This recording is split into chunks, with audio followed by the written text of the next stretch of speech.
next? How can we build on the results of these very rich few days? So maybe there's still a few people outside. Can I please ask you to come back and convene?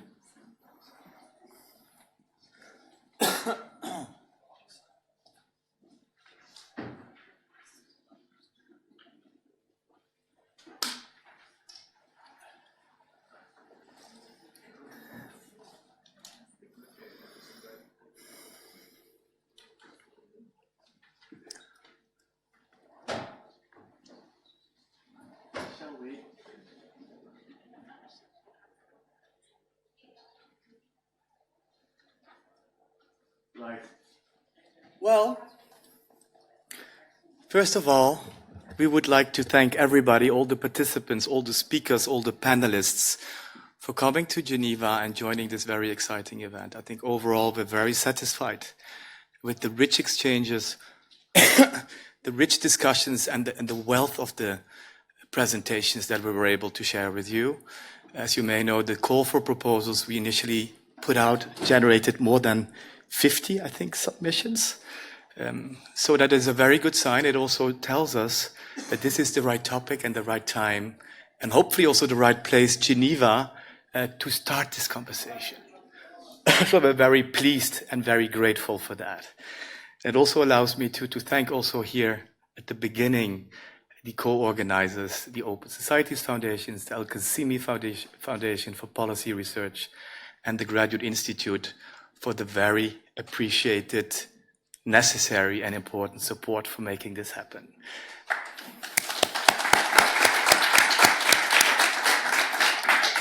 I'll go into more specific thanks just afterwards, but just not to forget that this is made possible through a partnership, and that this partnership is essential for building this also. This is a multi-stakeholder partnership in that sense.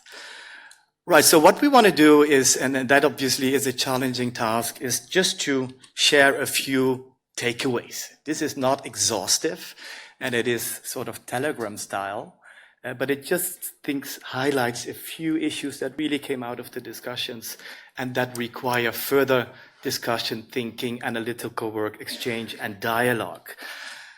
Probably I don't need to expand much on it because I think these themes ran throughout the various contributions that we saw. So blurring of lines between markets and morals. The phenomena of market and morals are not longer distinct. There is a continuum from charity, from giving to investing, and we've seen various dimensions of it, and it is part of the discussion on filling in the financial gap with reference to SDG 4 or to others. It's by bringing in new financial resources in our education space. And there's various discussions around it. It's very contentious also, partly to the extent that education has a certain philosophical background as a public good, which makes it maybe often more contentious than other areas such as health. An issue that came up in the discussions is this complementarity, and how can you build the complementarity between the various funding sources, domestic, international, private. Doing good by doing well. What does that mean? What are the implications? I think we had a good discussion on that, and Maya's presentation this morning also gave us more deep and technical insight on how this world is evolving. 2, multiplication of actors, agendas, and fragmentation. We saw that again in just the panel I was attending before, looking at emerging philanthropic organizations in Peru, amongst others, where we see this very strong multiplication of various types of philanthropic given, corporate, private, not necessarily coordinated, very fragmented in silos. What does that mean? What does that mean in terms of the impact on the education sector is where at the end things should change. Agendas can also be conflicting. Some private donors, philanthropies are very much in the privatization space. Others are much more in the philosophical space. So it's very much, and it's a very broad debate, but there is a multiplication. And that leads to some extent, and it is already happening as philanthropic organizations move into the policy space, into the emergence of new governance arrangements. And some organizations have integrated these new actors in the governance structures, giving them a place around the table in policy fora discussions. GPE is an example of that. It's a good example, and I think it is required. But it means also, how do you sort of compose amongst partners? How do you build that complementarity again? Overall, and this of course is almost trivial and also contentious, but we do see a need for contextualized definitions. China is not the same as Peru or Nigeria. Philanthropic giving has various forms, also various legal forms, but there is a need to build better contextualized typologies to understand sources, purposes, and instruments of philanthropy in its various forms, corporate, private, as it is emerging throughout the world, across the hemispheres. Transparency and accountability is a topic that came up many, many times and many different viewpoints. On the one hand, there's the view that it should become more transparent, more specific in terms of accountability mechanisms towards whom, democratic accountability. There's a wide debate around this topic, and accountability and transparency is not always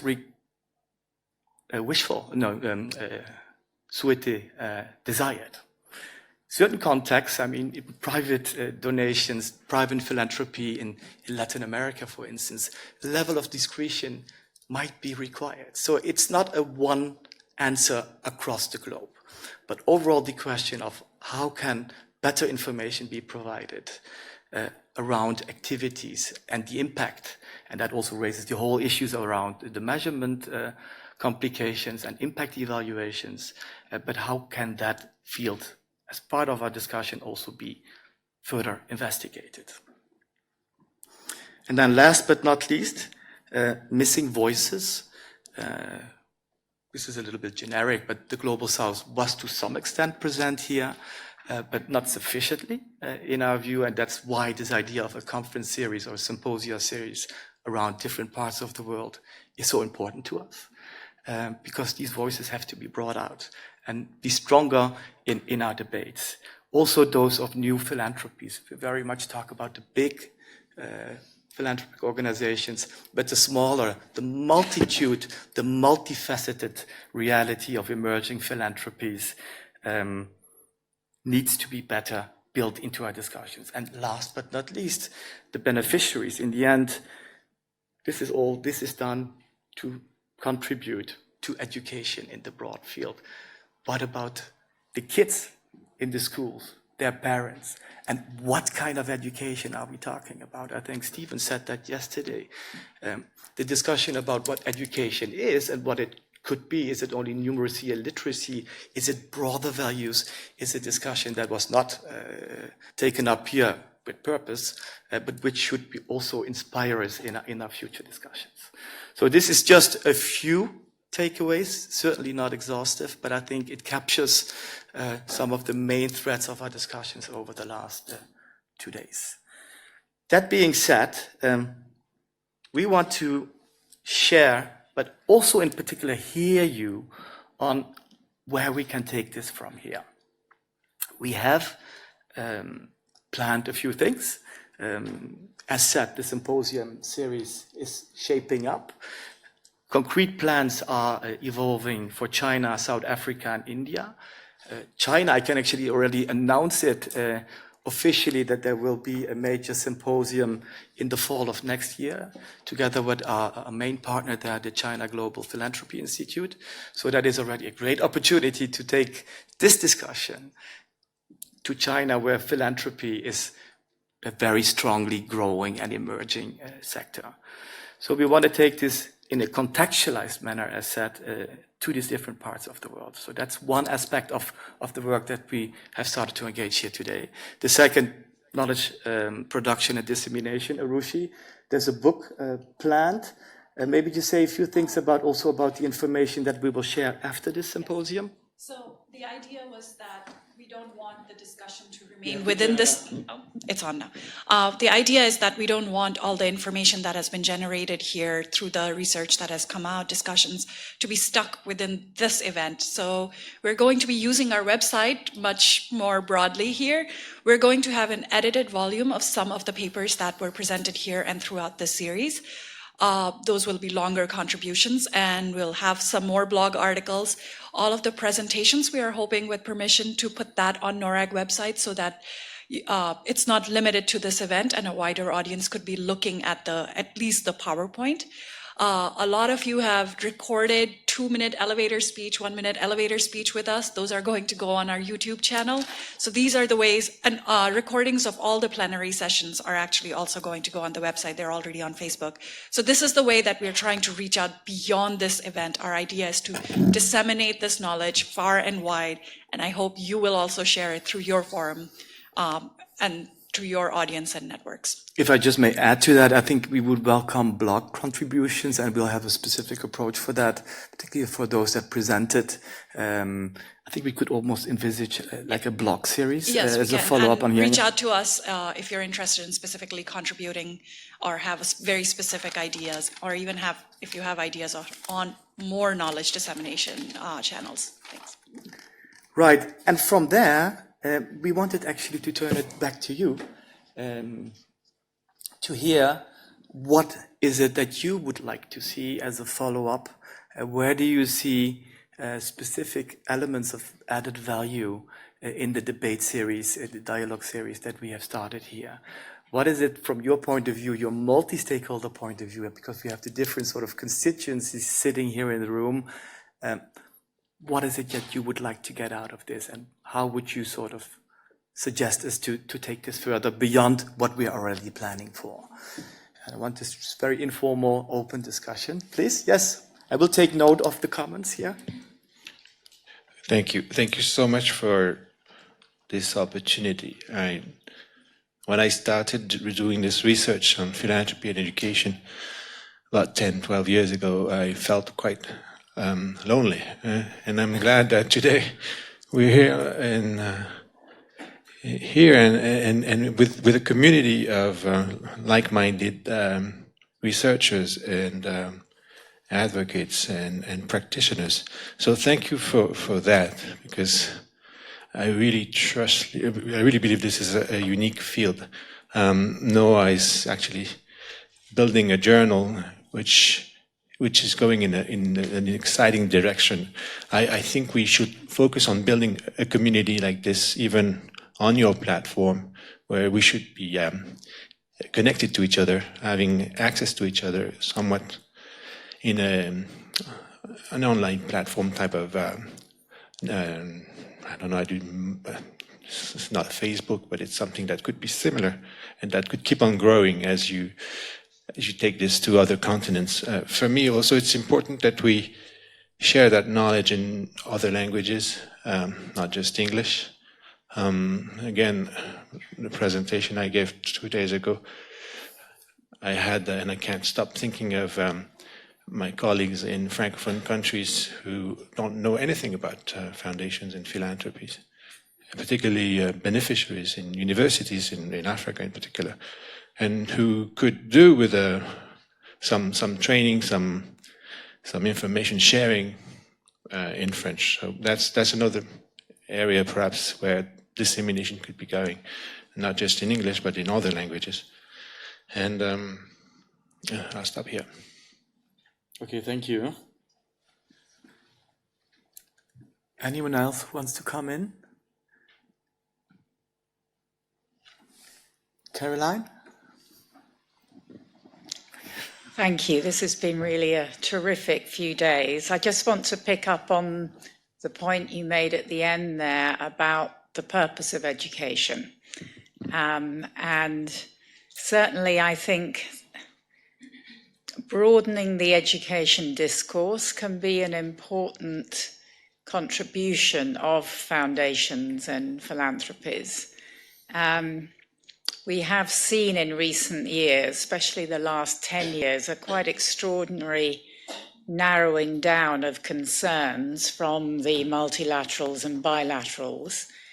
And I do think it's an important area for, as you mentioned, to really give attention to in future events. That would be, of course, a great fit with the partnership that the Aga Khan Foundation has initiated with Oxford University, which the purpose of which is specifically to really re-examine the purpose of education and the meaning of learning in these very, very uncertain times. And I think it could be a nice thing to think about building on together as we go forward. But thank you very much. This really has been a terrific few days. Thank you, Caroline. Take that point. Kate? And Bronwyn after that.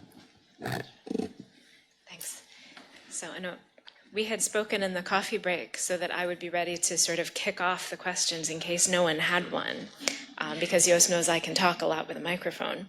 Clearly that is not a problem. I think we've had such incredibly vibrant discussions over the past few days.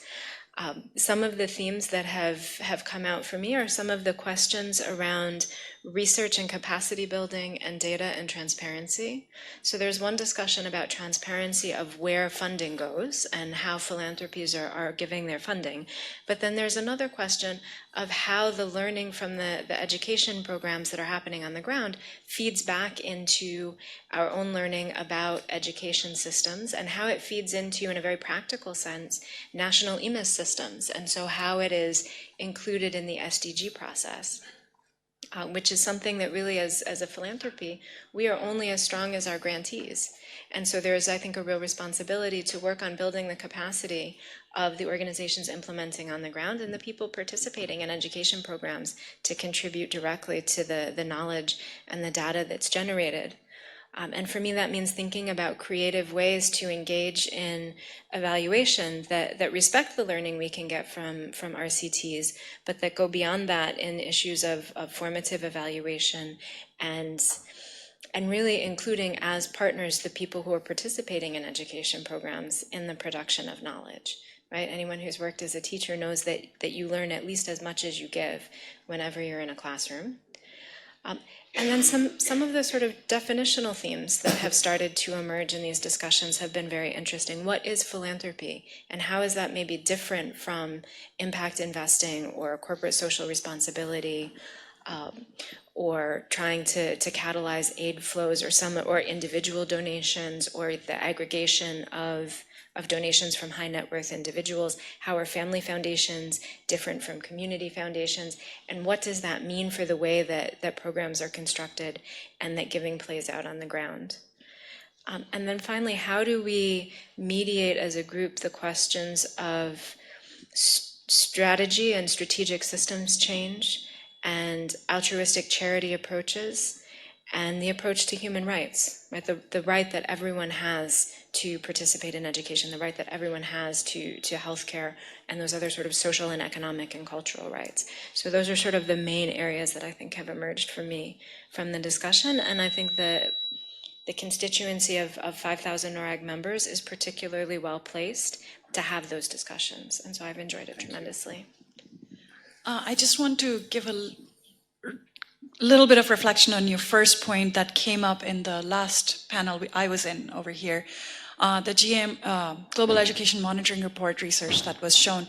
I was struck by one data point on that the philanthropic money that's going into research is pretty much going to the global north and very little is actually going to the global south. So it's not just that we don't have data about philanthropies from the global south, but even philanthropies are not giving money to the global south to build the research capacity and get that research out. So that is a call for the large global philanthropies here. You're part of this partnership to get that information out and to build that capacity on the ground for research. Right, Bronwyn, and then Sure, thanks. Thank you very much to NORRAG and to all the partners for opening up this convening space. And I think over the last few days, I've seen a few really good moments where there was an academic and a philanthropic languages sort of coming together, but perhaps not as much as I think that there could have been, given that we're all in the room together. I think there is in many ways different languages spoken between the philanthropic world and the academic world. And I think there's been a lot of focus on how, or at least in many of the sessions I've gone to, and how, and rightfully so, we can turn a more critical lens onto philanthropic giving and to understanding it, to parsing it out a little bit. But I think equally we have a lot to learn from philanthropic organizations and what they're doing as well. And I think perhaps this was an opportunity for those outside to understand more about the diversity and not to sort of overly simplify as a homogenous group or to conflate private foundations with the private sector and to assume there's sort of a corporate interest playing out all the time in the background. So I think maybe moving forward as you plan the other events, to give more space where those two audiences are talking maybe more in a workshop format or roundtable format, because sometimes I think the conversations were just starting in the questions and then time was up and it was over and we retreat in our coffee breaks to our own groups and there's not as much, I think, going on as there could be. But maybe moving forward, we'll get to that. No, I got these points. Thank you very much. And we're learning from this in terms of creating more active exchanges is one element that we take note of. Please. Thank you. Thank you for this wonderful opportunity. It's been really a terrific learning experience for me to come to this and hear from many of you. And I just have three very related comments. One is as a community of practitioners, scholars, perhaps one thing we probably should be mindful of and keep a constant focus on how we continue to link the question of philanthropy to some of the other domains in the field, whether it's public-private partnership, whether it's philanthropy and democracy, whether it's philanthropy and organizational management. So how perhaps we enrich and bring new ways of problematizing this. That's one. And the second is, there has been discussion about the missing global voice of the Global South. I think yeah, there were some presentations here from the case studies, but I would argue that it might be, we have to be very perhaps intentional about bringing critical voices from the Global South. So perhaps not just implementors or the donors or the philanthropists in the Global South, but also the beneficiaries. Because now, with our significant cumulative understanding of how the bilateral and multilateral donors work, there is increasingly critical voices of how the recipients of those donors feel or practice. And I think that relates directly to the very valuable point made by Arushi, is that part of the onus is also, I guess, for us to be very privileged in this room, to think about building the capacity of institutions in the Global South to encourage that debate. I mean, it would be a pity if all of this is, we end up only using constructs and the vocabulary which are developed in Anglophone universities of the Global North. I now am based in a university in the Global South in Kyrgyzstan, and I think it's extremely important that those voices are empowered. Thank you. Thank you very much. Other contributions, comments, or questions?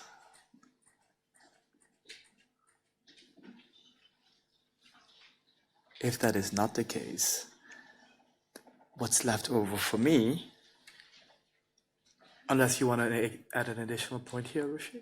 Okay, is to thank, in particular, the organizing team. I mean, the team worked so hard, and I want to personally thank, and also institutionally, Anouk, for this very great support that you provided in making this all so smooth. Paul, who's hiding at the live stream. Now, there he is. Thank you so much, Paul, and the live streaming was really great. Amy, also, man, Thank you for being there and making it all possible, as well as Phoebe. Phoebe is probably outside somewhere. Yes. And then, of course, the Al-Kazimi team. Thank you so much for your support. Well, I want to give the names Gretchen, Elizabeth, and Hanadi. Thank you very much for your support. Last but not least, I want to thank Arushi and Sue from Al-Kazimi, as well as Natasha, for bringing this program together. Its conceptual design, the richness of the various contributions was very much made possible through that great collaboration. And we look forward to carrying that to a next level, building on what we have learned and integrating what we just discussed. So with that, I wish you still a very nice afternoon here in Geneva. I think the sun is still shining somehow, just a little bit. But before, good that you make that sign, we would like to make a group picture. The question is where that would be.